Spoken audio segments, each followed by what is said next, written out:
Okay, Christy, how are you? Good, Tracy. How are you? Good. Okay, so what we really want to know is we're talking about the Leadership Challenge and also Lean Transformation at FBOD. So first, I'd really love to hear what were your thoughts about the TLC workshop and the LPI, the Leadership Practices Inventory that you were able to that you gleaned out of that, attending that. I learned a lot about my own leadership style, what worked, what I thought I did versus what didn't come through as to my strengths and weaknesses. I was a relatively new supervisor, so there was a lot of growth opportunity. In FBOD, when I was hired, the basic goal was you were to be a subject matter expert in your area. It wasn't about having leadership skills necessarily. So it was very helpful to realize what I did not have, which was most of them. So it was a great learning process for me. And from that, I've learned I don't have to have all the answers. And I think that's the hardest thing for a leader to recognize, that you don't have to be the one with the answers.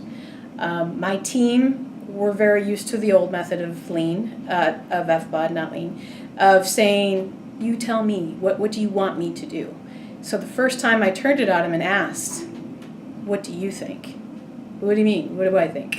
You want me to come up with the answer? So it took a while, but we worked it out. We sat and asked questions. And again, I'm not giving the answer. I'm just prodding with questions.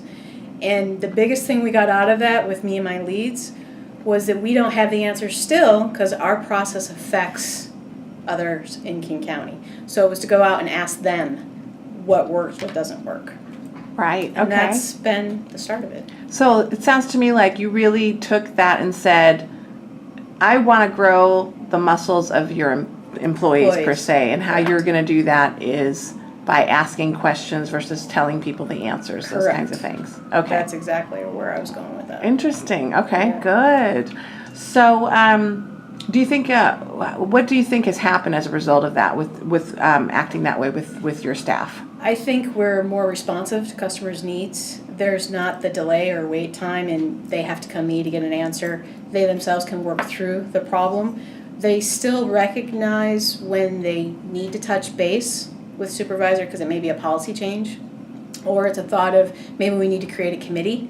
But we're much more responsive to our customers. I think work is getting done quicker.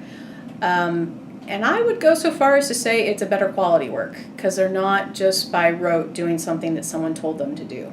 They've bought into the system and they're recognizing that they have a say in it. Cool. So how do you think, now most people wouldn't put the Leadership Challenge and Lean, together. Why do you think that was an important component of bringing those two things together for a Lean transformation? Well, first of all, I'll say it's a good thing we started with Lean because it's a culture change. It's a shift in how we think. Then we get to the Leadership Challenge of how to continue it. You really can't progress in your Lean journey without leadership taking the step and realizing what role they have in it. We can't do it all, but we have to model the way. We have to start showing that there's a change and these are the practices. Otherwise, our staff doesn't buy into it. They just say, oh, it's just the fruit of the month. We're not going to move forward with this. This is just something they're saying. But when they saw supervisors stepping in and changing how we do our work and how we process things, it encouraged them to say, this may work. Let's see if we can really take a chance on it. Mm-hmm. So that's how As a supervisor, was that scary? Very, very. Giving up control, in my opinion. To me, it was giving up control. And I still ask myself that every day. We have one-on-ones with our team members. I do process walks, and I'm like, I want to jump in and say, this is how you should do it, but I can't. I have to stop myself and say, do they think this is what's working best? And that's a big change for a leader to take that on. Now, I do take the responsibility. So even though they're the ones implementing things, part of my talk to them is I am still going to be the one who takes the responsibility for it. So they're recognizing I'm not going to come down on them and holler at them for doing a wrong move. I will be the one who will take the heat. I'm going to be the one that comes back and say, so this process didn't work. Maybe we should look at what didn't work and how we could fix it, not the blame game. And that's another big change in leadership. It's not to blame someone for the process. It's not a person. It's the process that was the problem, which is a huge change in FBOD. Yes. Yeah. Yes. So because there's no blame, how has that affected employees' behaviors? It encourages them to try things they never would have tried before. There's a lot of knowledge out there. They do the work every day. They are the ones who have that in-depth knowledge of what works, what doesn't work. And by giving them that freedom, you get so many ideas that you never would have had before. And that was another change. Leadership always, I'm in my little box. I know this is how it's supposed to work.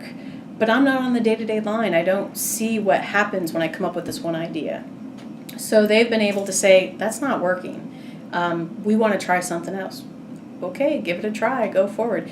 They're much freer. They're much more engaged employees. You don't see the number of sick phone calls not coming to work on a Monday.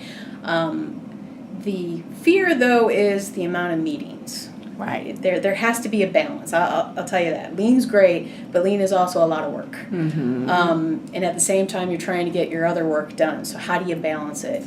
And so I've kind of cut back on the number of meetings I call. Uh-huh. And now it's up to the teams to have their meetings to be more productive instead of me just sitting there talking for an hour. Right.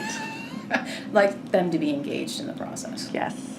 So which behavior do you think either you did the most or that you really try to work towards? Is it inspire shared vision? Is it model the way? Is it challenge the process, enable others to act, or encourage the heart? Which one do you feel like either you do naturally or that you've really worked hard to apply that more?